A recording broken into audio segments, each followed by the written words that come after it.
Earlier in my career, I worked as a case manager for older adults. I worked for a small, not for profit agency that contracted with a local senior living facility.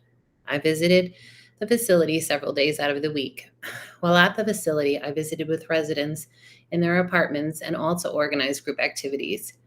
The skills necessary for succeeding in this position include being able to connect with people, provide conflict resolution between residents and other residents, and also between residents and their families. I also helped residents fill out paperwork for benefits and connected them with local resources. The group activities I organized were really fun. We did cooking classes of healthy foods, we did crafts, and we watched old TV shows and made popcorn. I loved it as much as the residents did. My favorite part of the job was getting to know the residents. A big part of my job was just listening to them, and I loved that.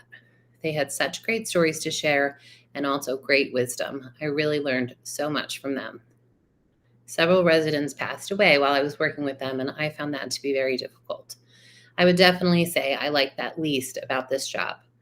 But very often I'd help them resolve conflicts with their families before they passed, or help them to resolve Erickson's final crisis stage of despair versus integrity, so it was also very gratifying to work with them at the end of their life. The biggest challenge with this population was funding. Many of them had limited income and so needed more community supports and resources that were just not available to them. Transportation was a big one. They needed transportation to remain independent, but other than paying an Uber driver out of their limited income, they had no way to get to the doctors or the grocery store. When I started in this field, I wish I had known how much I already had to offer.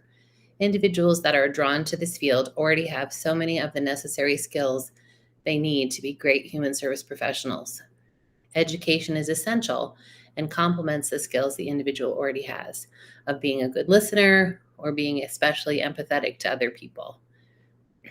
The advice I would give to human services students or to graduates about to enter this field would be to be ready to learn from the older adults you will be working with. Be open to their perspective and the wisdom they have to share.